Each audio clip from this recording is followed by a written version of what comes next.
Hello, I am Little Wolf. I'm gonna do a little mantra before this to prepare myself. Om Marapesana di di di di. Om Marapesana di di di di. Om Marapesana di di di di. So I'm just gonna jump into this thing that I wrote because it's several pages, and the intro will just take up too much time, I think.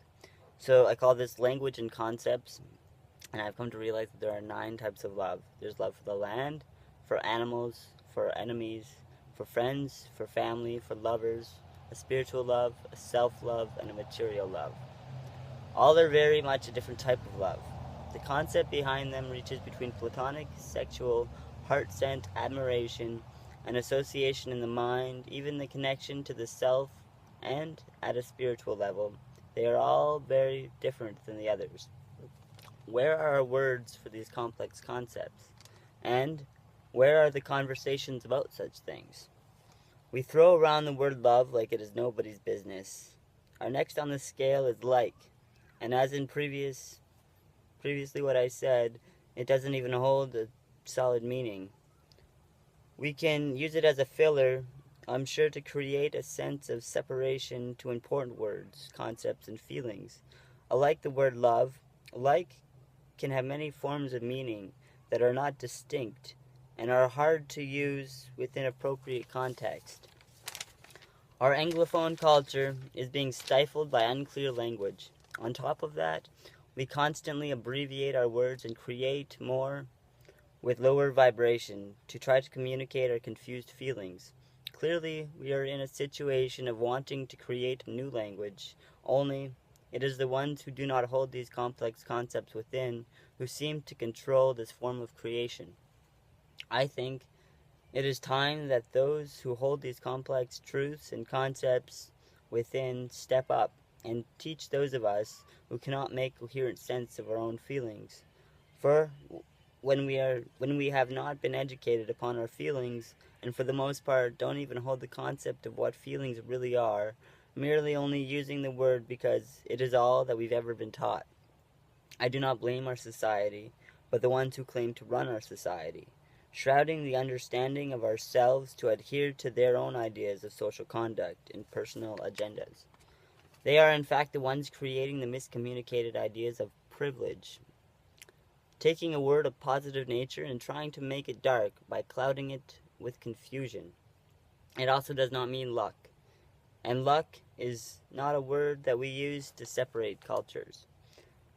We must become aware of our language and address these things that exclude our personal experiences. Create awareness in the face of diversity, because anything excluding isn't worth including. You wouldn't hire an electrician who did not have all the correct tools and experience to wire your house. Why be restricted to an underdeveloped language who doesn't have the tools and concepts to convey something as basic as one's feelings? Thus, let's get to know these funny feelings, shall we? Feelings, English dictionary. An emotional state of reaction, a belief, especially a vague or irrational one. A sensation of temperature or pressure, a state of mind. Emotion, a natural instinctive state of mind deriving from one's circumstances, mood, or relationships with others. Instinctive or intuitive feelings as distinguished from reasoning or knowledge. An affected state of consciousness, a state of feeling. Let's see what other languages feel. In Hebrew, emotions, the abstract idea of emotion, the seat of emotion, the seat of irrational thought, awareness, intent, and reflection. Feelings, again in Hebrew. Organs, internal organs, a language to which spirit speaks to the human. Affection, sympathy, and mercy, etc., other things of that sort. Offspring, own, soul, spirit, within, womb, information given from the heart. In Greek, feelings, bowels, compassion, pity, inward parts.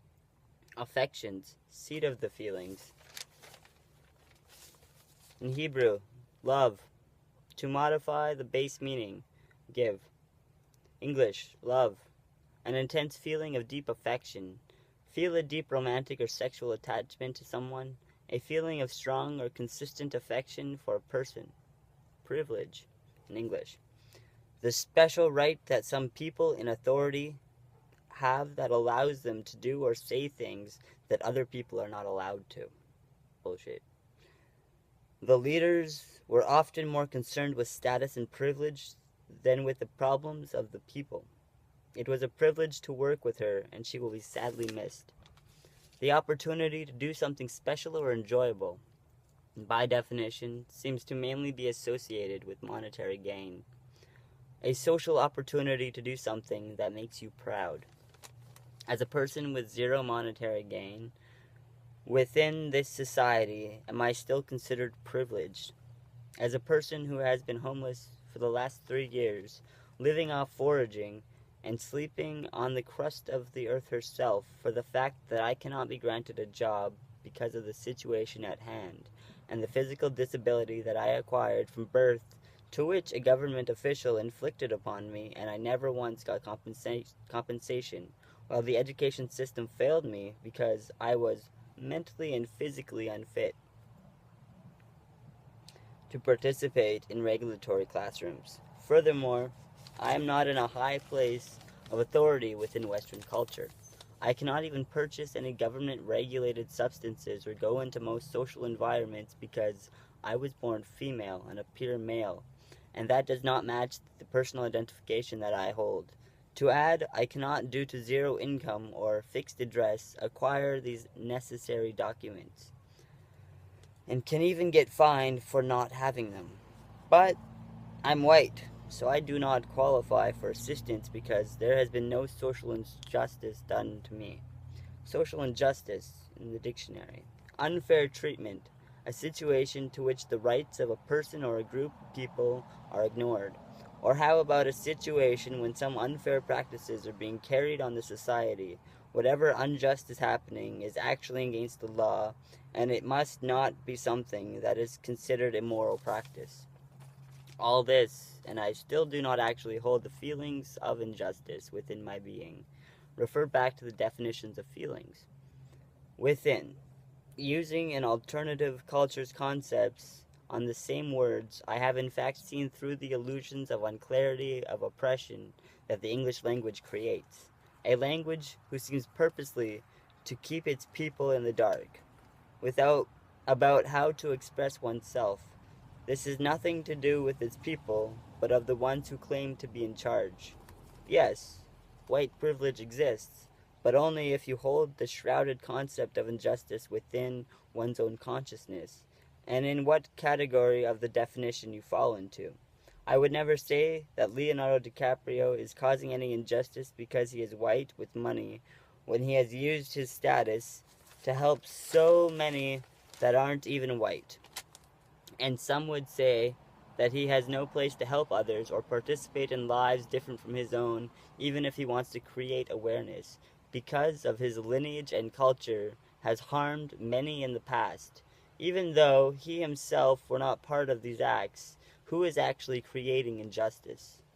The ones who feel the masses misinformation. No.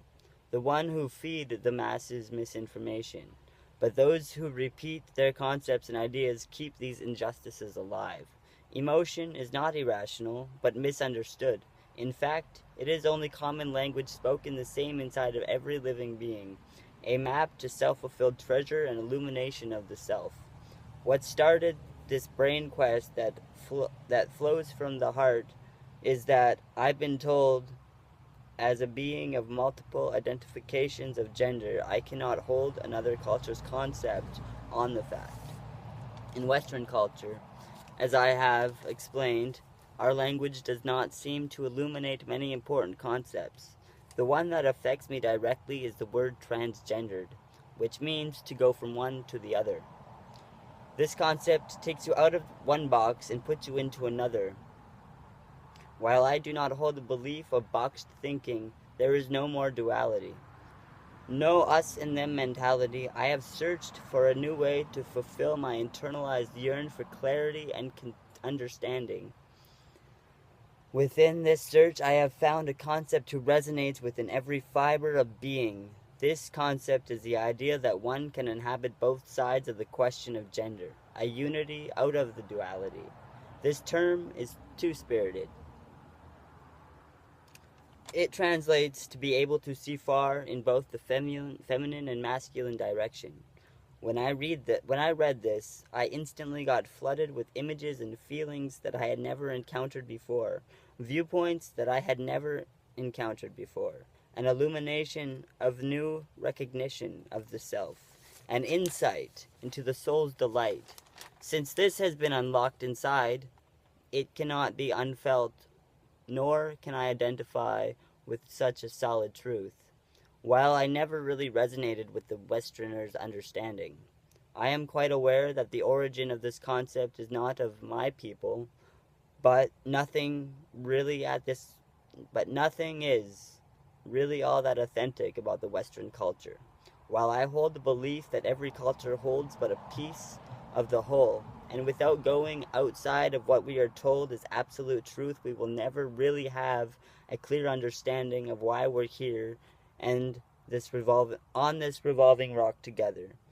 Together, a state of unity within our personal diversity. Negative emotions arise to tell us that something needs to be healed within ourselves. That something can usually be understood by a change of perspective, an illumination with a new definition. Words are the most effective tool of our dense existence, the enchantments of our spellbound distance from each other. I believe these language barriers hinder all, not just specialized groups. They have been used to keep the layperson unaware of the existence of what is out there. Most likely, this is the reason of why the ones in charge have been going about annihilating the ones they have come into contact with. We need to condemn those who choose to lead their people into senseless battle and who keep them from education that brings about awakening.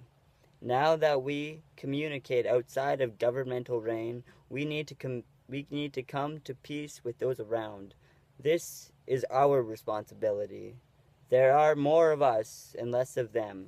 Let's step outside of their boxes. Thank you.